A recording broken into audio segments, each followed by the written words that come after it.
Hi guys, welcome back to my channel. मैं बहुत अच्छा हूँ और उम्मीद करता हूँ आप सब भी बहुत अच्छे होंगे। और आज की इस वीडियो में मैं बात करूंगा अपने फर्स्ट क्लिनिकल एक्सपीरियंस के बारे में। Basically my first clinical placement क्या होता है, बेसिकली क्या होती है नर्सिंग और क्या क्या जो जी हमने फर्स्ट ईयर में पढ़ाई करी है, क्या करा है, कहाँ पे होती है, डॉक्यूमेंट्स क्या होते हैं और रोल्स एंड रिस्पॉन्सिबिलिटीज़ क्या होती है। और फर्स्ट प्लेसमेंट के बाद हम एलिजिबल हो सकते हैं nursing working as a nursing assistant. तो इन सब के बारे में बात करेंगे। तो चलिए लेट्स गेट स्टार्टेड।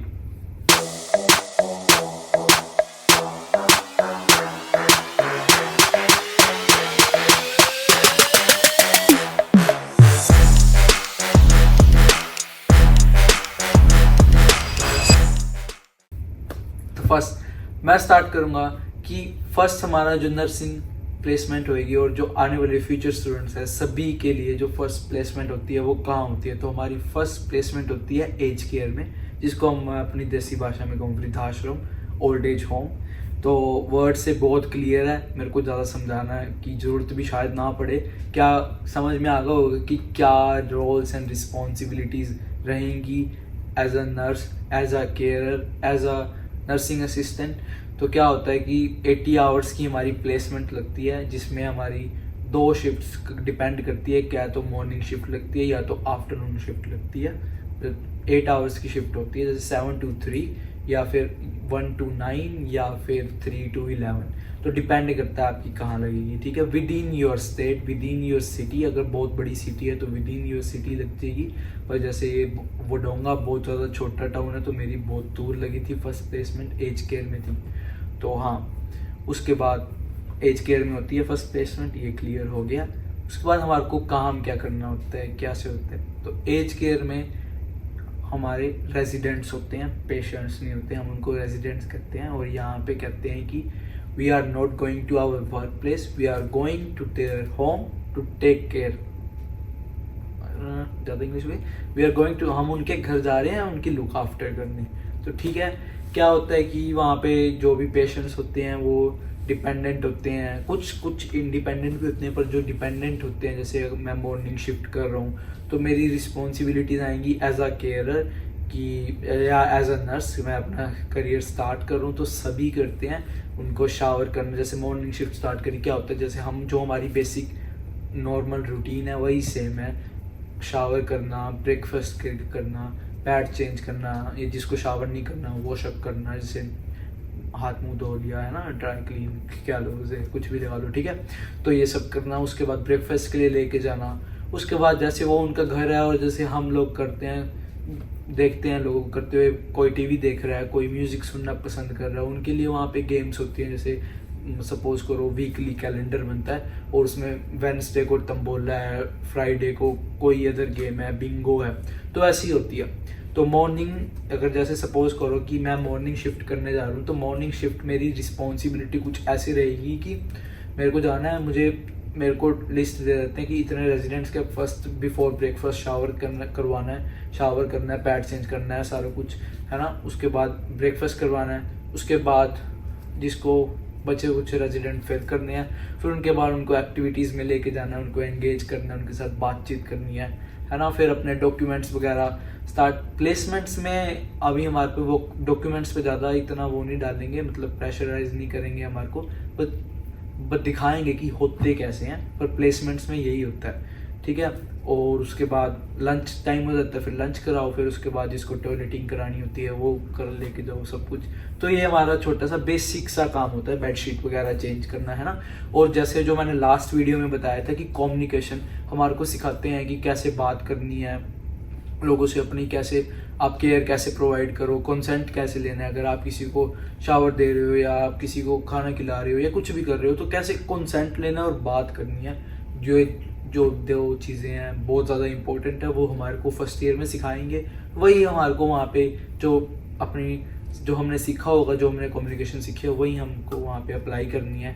तो ये सब हमारी थोड़ी सी रिस्पॉन्सिबिलिटीज़ होती हैं। और अगर मैं बात करूँ आफ्टरनून जैसे इवनिंग शिफ्ट की, तो उसमें इतना नहीं ज़्यादा होता, उसमें एक ही बार पैड चेंज करना होता है, वो ईजी होता है जैसे।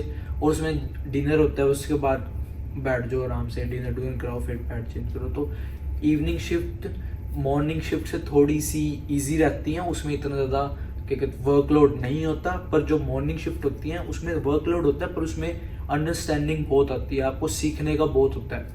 आप जो भी आप फ्यूचर स्टूडेंट हो या जिसने भी नर्सिंग करने में इंटरेस्टेड है, तो आई मस्ट से कि मॉर्निंग शिफ्ट जितनी ज़्यादा करोगे उतना ज़्यादा आपका फ्लोर पे हाथ खुलेगा। फ्लोरों से होता है कि जैसे आप किसी भी फील्ड में जा रहे हो, किसी भी एज केयर में जा रहे हो, वहाँ पे 20 रेजिडेंट्स हैं, 40 रेजिडेंट्स हैं, तो आपको टाइम मैनेजमेंट करनी पड़ेगी। आपको अपने टाइम मैनेजमेंट होएगी तो आपकी स्पीड इंक्रीज होएगी। तो इन द फ्यूचर जब आप नर्स बनोगे, जब आपको in the hospital setting, in the ward setting आपको पेशेंट लोड्स होंगे, तो काफ़ी अच्छा रहेगा आपके लिए। तो मॉर्निंग शिफ्ट बहुत ज़्यादा सीखने को मिलता है, तो morning shifts are really good.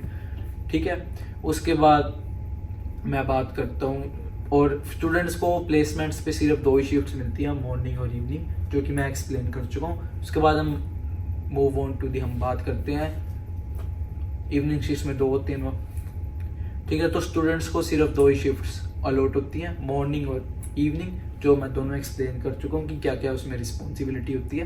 ठीक है, उसके बाद हम आगे बढ़ते हैं डॉक्यूमेंटेशन पे, कि क्या क्या डॉक्यूमेंटेशन हमारे को शो करने पड़ते हैं। हमारी यूनिवर्सिटी मांगती है हमारे से, हमारे प्लेस एज केयर वाले जिस भी फैसिलिटी में हम जा रहे होते हैं वो हमारे से मांगते हैं। तो सबसे पहले होती है हमारी वैक्सीनेशन, जो कि सबसे ज़्यादा इम्पोर्टेंट है। तो जो भी नर्सिंग स्टूडेंट हैं और जो ऑस्ट्रेलिया आ रहे हैं नेक्स्ट फोर्थ कमिंग अपनी स्टडीज़ के लिए, या जो यहाँ पे आ चुके हैं और जिन्होंने परस्यू करनी है नेक्स्ट सेमेस्टर से नर्सिंग, और अगर उनके पास इंडिया में वैक्सीनेशन सर्टिफिकेट्स हैं लाइक मीजल, मम्स, रूबेला और टीबी के और हेपेटाइटिस ए, हेपेटाइटिस बी, अगर आपके पास सर्टिफिकेट्स हैं बैक इन इंडिया तो वेल एंड गुड है। अगर नहीं है तो यहाँ पे आपको दोबारा से सीरोलॉजी करानी पड़ेगी, मतलब ब्लड टेस्ट कराने पड़ेंगे, उसमें आपकी इम्यूनिटी चेक होगी और उसके हिसाब से डिपेंड कर उसके आपके रिजल्ट्स के हिसाब से बताएंगे आपको कि आपको और इंजेक्शन लेने हैं कि नहीं लेने। पर अगर आपके पास एविडेंस है तो वेल एंड गुड है। ठीक है, और मैं इंडिया से की बात क्यों कर रहा हूँ, क्योंकि मैंने देखा है, मैं एक्सपीरियंस कर चुका हूँ, ये बहुत ज़्यादा पैसे लगते हैं, बहुत ज़्यादा टाइम वेस्ट होता है वैक्सीनेशन के ऊपर। तो कोशिश करो कि अगर आपके पास प्रूफ है तो गो फॉर इट। और सेकंड मोस्ट इम्पॉर्टेंट थिंग है हमारे डॉक्यूमेंट्स में हमारा वर्किंग विद चिल्ड्रन चेक, और इसको हम ये 2 तरह के होता है, एक वॉलंटियर होता है, एक एम्प्लॉई होता है। मैंने एम्प्लॉई लिया था क्योंकि मैं अपनी यूनिवर्सिटी में एज ए स्टूडेंट एम्बेसडर काम करता हूँ, तो मेरे को वहाँ पे एम्प्लॉई देना पड़ा। और एम्प्लॉई वैसे तो एम्प्लॉई $40 का होता है और वॉलंटियर फ्री होता है, पर एम्प्लॉई ले लो, क्योंकि अगर जिसको आगे अपनी फील्ड में काम भी करना है एज अ नर्सिंग असिस्टेंट और एज अ PCA, तो वहाँ पे भी हमारे से वर्किंग विद चिल्ड्रन चेक मांगते हैं, तो गो विद दैट वन। और एज अ फोटो ID भी हो जाएगा, है ना, एक बाकी डिपेंड करता है। उसके बाद हमारा थर्ड इम्पोर्टेंट डॉक्यूमेंट है हमारा national police check. Police check भी सेम एम्प्लॉई वॉलंटियर होता है और एम्प्लॉई होता है, सेम वही चीज़ है, same with the working children check. अगर आपको जॉब करनी है किसी भी एज केयर फील्ड में अपनी फर्स्ट प्लेसमेंट के बाद, तो go with the employee one, $40 लगते हैं दोनों के। ठीक है, और उसके बाद यही आई थिंक ये सबसे ज़्यादा मेन इंपॉर्टेंट डॉक्यूमेंट्स हैं। आपसे बाकी कंसेंट फॉर्म मांगेंगे, वो तो आपकी जोन सी भी एज केयर में आपकी प्लेसमेंट लगेगी वहीं से आएंगे, वहीं से आपको साइन ऑफ करने हैं। तो बाकी आपके ये डॉक्यूमेंट्स आपके पास अप टू डेट होने चाहिए। वैक्सीनेशन में 2 वैक्सीनेशन होंगी, कोविड की बूस्टर, और एवरी ईयर आपको फ्लू शॉट लगवाना पड़ेगा, एक वो वैक्सीनेशन में वो भी काउंट होती है। ठीक है, और बस यही सब होता है डॉक्यूमेंटेशन में।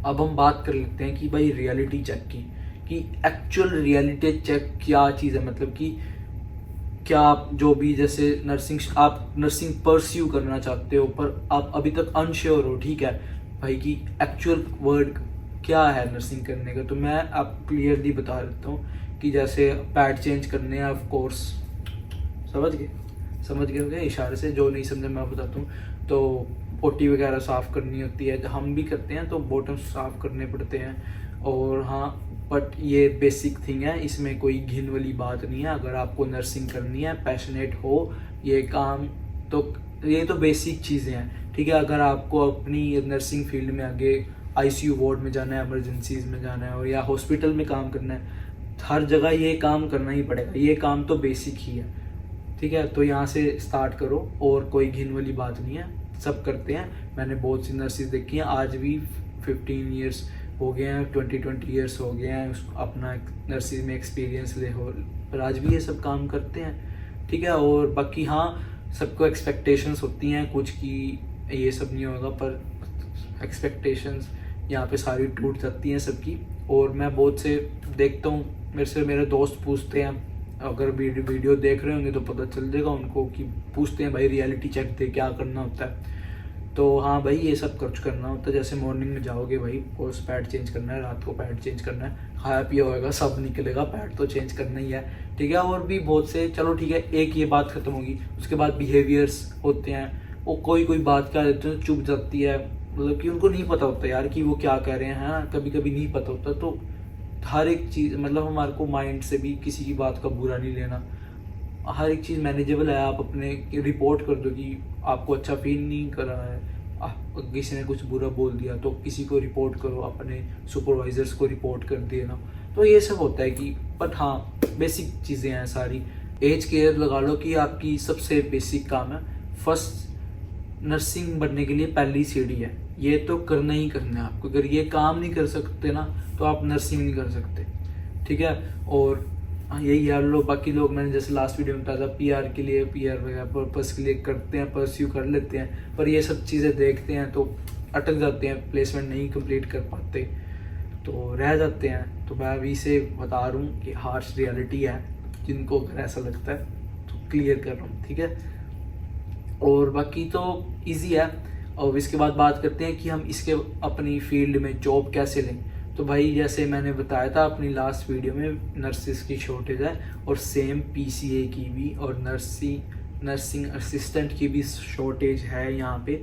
जब आप अपनी फर्स्ट प्लेसमेंट करते हो, तब आप अपने, मतलब कि आपने 80 आवर्स अपनी यूनिवर्सिटी की तरफ से कंप्लीट करनी है। और कुछ लोग करते हैं सर्टिफिकेट 3 इन इंडिविजुअल सपोर्ट केयर। जब आप ये सर्टिफिकेट करते हो या अपने number 80 hours of placement hours करते हो, तो आप एज अ पीसीए और नर्सिंग असिस्टेंट की जॉब करने के लिए एलिजिबल हो जाते हो, जिसकी बेस पे आज की डेट पे $33 है। लास्ट ईयर बेस रेट था 32 और इस साल 33 हो गया। स्टूडेंट्स को इतना नहीं मिलती, जैसे मैं एज अ स्टूडेंट हूँ, मुझे इतना नहीं मिलता, मुझे $2-3 कम मिलते हैं बेस पे में, क्योंकि मैं स्टूडेंट हूँ। तो ये सब होते हैं, रूल्स होते हैं जो हर एक एज केयर फॉलो करता है। तो हाँ, बट गुड पे है। और क्यों नहीं, अगर मैंने प्लेसमेंट पे जो काम करा जिसके मुझे पैसे नहीं मिले, बट मुझे अपना वही काम करके पैसे मिलते हैं, तो इट्स अ गुड पे। और एज केयर में जहाँ पे मैं काम करता हूँ, वहाँ पे मैं, जैसे स्टूडेंट्स नाइट शिफ्ट नहीं कर सकते, मैं नाइट शिफ्ट भी कर सकता हूँ, तो उसमें पेनल्टीज भी पड़ जाती हैं। तो पे रेट काफ़ी ज़्यादा हाई हो जाता है, काफ़ी अच्छा हो जाता है पे रेट पेनल्टीज पड़ने के बाद। और अगर आप वीकेंड्स कर रहे हो तो बहुत अच्छी बात है, ठीक है। और हाँ, यही सब होता है।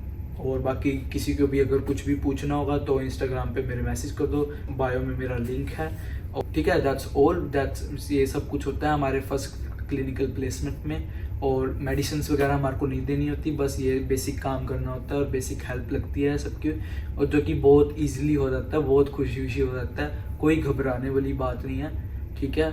और हाँ, that's all, and I hope you guys like this video. Thank you, and I'll see you in the next video.